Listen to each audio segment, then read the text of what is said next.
I've got a couple other questions. These come from our website. By the way, you can go to brianformayor.london/bus and submit your question. Tell me what borough you're in and what question you want to ask. This one came in and it says, quote, just wanting to say well done, Brian, and wishing you well. You're making such an important contribution. Keep going. There are so many of us now. Thank you. I appreciate there are so many of us right now. And if you go to brianformayor.london/share, you can download posters and print them out. You can download our videos. You can download pictures and posts and send them out to your friends. The only way we're going to do this is together. So thank you so much. I've got Sandra on the website that says, quote, can you please confirm that you will not punish families who live in the congestion zone, as it costs £15 for my children to see me or my family? It has pulled families apart, and we all need to be able to see each other.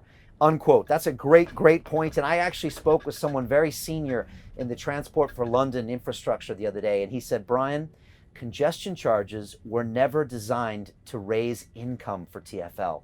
They were designed to reduce pollution, and yet that's what the mayor has done.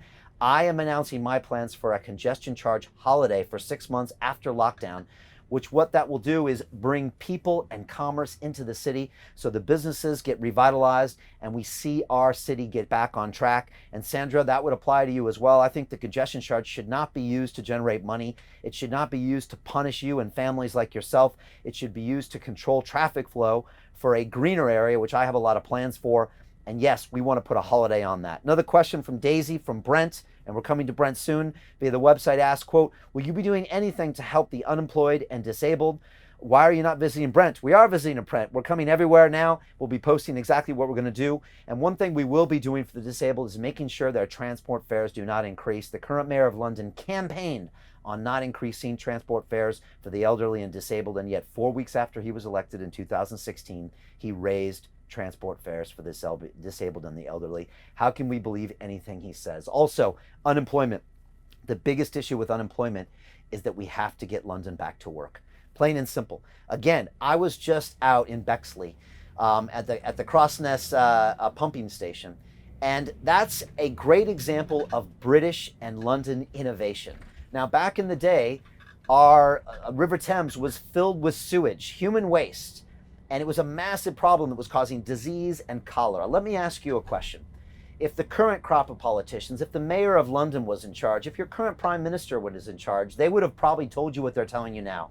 Stay inside and maybe don't go to the bathroom. That's what they would have said. And yet back in the times of the Victorian times and the Industrial Revolution, they found solutions. They created these incredible mechanical infrastructure to remove the pollution from a river. Something that seems impossible, right?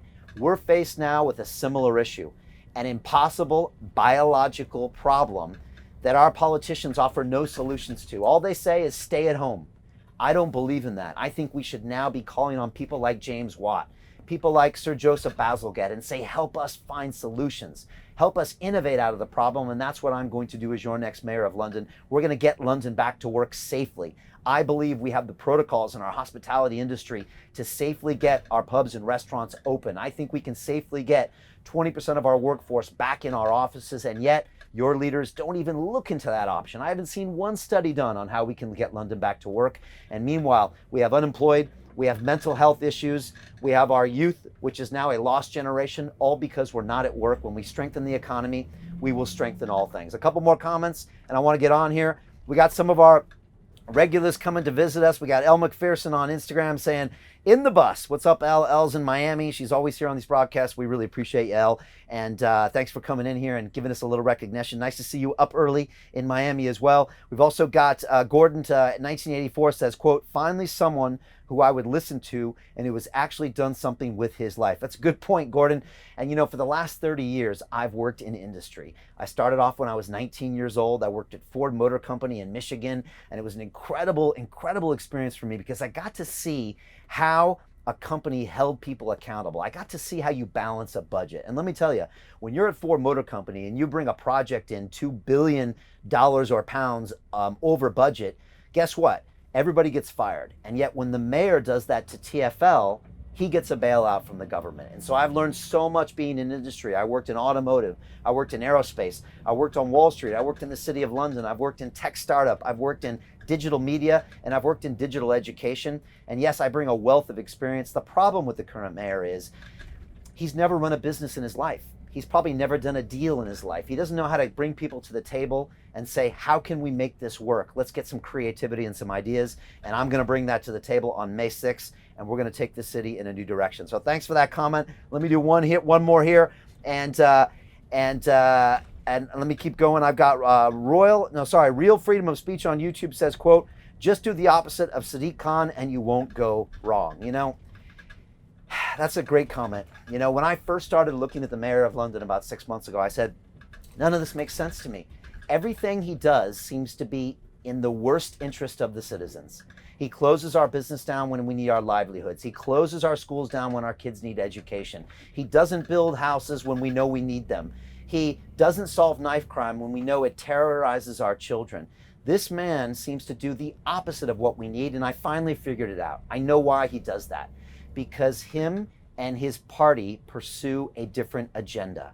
And it's not in the interests of you and me, the people on the ground, the everyday citizen. It's for the party agenda. And I don't know if it's some corporate donor or maybe it's his political career that's more important to him. But what I do know is this, and you know this too.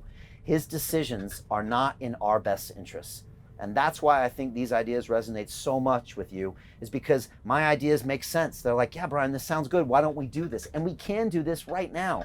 Within a month of being in office, I can reverse all of his bad decisions and at least get us on track to building affordable housing, making our streets safe, making sure our TFL never goes bankrupt with creative revenue ideas that I bring to the table, and getting London back to work. This is what I will do, and I will start in the first 30 days of office. We can literally have a solution by June. Can you imagine? Or you can have 3 more years of Sadiq Khan.